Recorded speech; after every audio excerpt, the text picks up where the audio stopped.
और परमेश्वरी स्वभाव का अनुभव करने से तुम ज्ञानवान बन जाओगे। हे राजा इक्ष्वाकु, ज्ञानवान जिस ईंट पर पैर रखता है वो ईंट पूजने योग्य हो जाती, जिस पत्थर पर पैर रखता है वो पत्थर आदरणीय हो जाता है। परमात्मा का अंतःकरण में अनुभव करने वाला महापुरुष जिस वस्तु को छूता है वस्तु प्रसाद मानी जाती है, जिस पर दृष्टि डालता है वो भी पुण्यात्मा भक्त होने लगता है। तुम ऐसे आत्म शांति और आत्मज्ञान के खजाने को पाओ। राजा इक्ष्वाकु, ये राज्य का खजाना तुम्हारे साथ लाए नहीं थे, ले जाओगे नहीं। ये राज्य का धरती तुम साथ में लाए नहीं थे, ले नहीं जाओगे। ये महल तुम साथ में लाए नहीं थे, ले नहीं जाओगे। शरीर भी साथ में लाए नहीं थे, वो भी यहाँ माता पिता के रजवीर से बना और यही मर जाएगा। जो तुम्हारे साथ सच्चिदानंद चैतन्य आत्मा था उसी का ध्यान करो, तुम देर सबेर उसी परमेश्वर पद को पाओगे जहां पर कोई दुख नहीं है, जहां कोई शोक नहीं है, जहां जन्म नहीं, मृत्यु नहीं, जरा नहीं, व्याधि नहीं। भगवान शंकर मिले थे वशिष्ठ महाराज को। वशिष्ठ जी ने यह बात राम जी को सुनाई। अपने प्यारे शिष्य भगवान राम को कहते, वशिष्ठ जी महाराज कि मैं हिमालय की गुफा में तप करता था, तब की बात है। सुबह उठता था, अपने कुश आसन पर ही शांत बैठ जाता था। थोड़ी देर के बाद स्नान आदि करके ध्यान भजन करता था। जंगल के कंदमूल लेकर भोजन कर लेता था।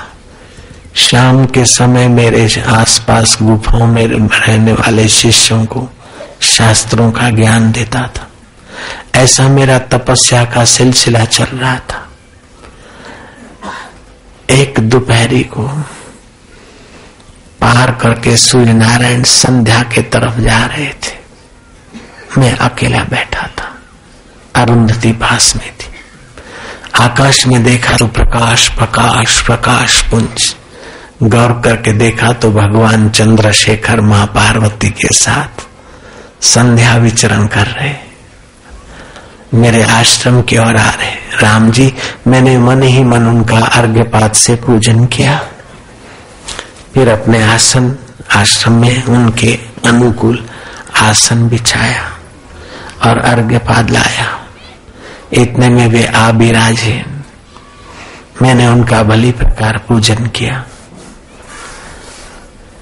मैंने उनको प्रार्थना किया कि आज मेरी ये कुटिया, ये मेरा आश्रम पावन हुआ, आपने चरण रखे। तब शिव जी ने कुशल समाचार पूछते कहा कि मुनीश्वर, तुम कुशल तो हो, तुम्हारी तपस्या ठीक तो चल रही है। गंगा जी तुम्हें शीतल जल देती और वृक्ष तुम्हें फल फ्रूट तो देते न। यहाँ यक्ष के, कुबेर के अनुचर यक्ष विचरण करते हैं, तुम्हारे आश्रम में विघ्न तो नहीं डालते। मैंने कहा, हे चंद्रशेखर, भवानी शंकर, भगवान शंभो, एक बार भी जो निष्काम भाव से तुम्हारा नमः शिवाय ओम नमः शिवाय जपता है तो उसके त्रिदोष नाश होने लगते हैं। आदि देविक, आदि भौतिक और आध्यात्मिक अशांति दूर होने लगती। तो मैं तो तुम्हारे ही स्वरूप के चिंतन में हूँ, मुझे कोई कमी नहीं है। गंगा जी जल देती है, कुबेर के अनुचर आश्रम में कोई विक्षेप नहीं करते, लेकिन मेरी एक इच्छा है भोलेनाथ। शिव जी ने कहा, मुनीश्वर संकोच न करो, पूछो। तुम्हारे जैसे संतों को कुछ भी देने में मुझे संकोच नहीं होता। भगवान, मेरी इच्छा है कि पार्वती जी मेरी पत्नी अरुंधति के साथ जाकर सत्संग करे और मैं अकेले में कुछ सूक्ष्म बातें पूछूं आपसे। शिव जी का इशारा मिलते ही पार्वती अरुंधति के साथ सत्संग में गई। तो वशिष्ठ जी कहते हैं कि मुनीश्वर, हे भगवान शंभ सदाशिव, ऐसा कौन सा देव है जिसकी उपासना करने से जीव का मंगल हो? दो व्यापारी मिलते तो बिजनेस की बात करते, दो ऑफिसर मिलते तो बदली और प्रमोशन की बात करते, और दो संत या संत भगवान मिलते हैं तो लोगों के उद्धार की बात करते।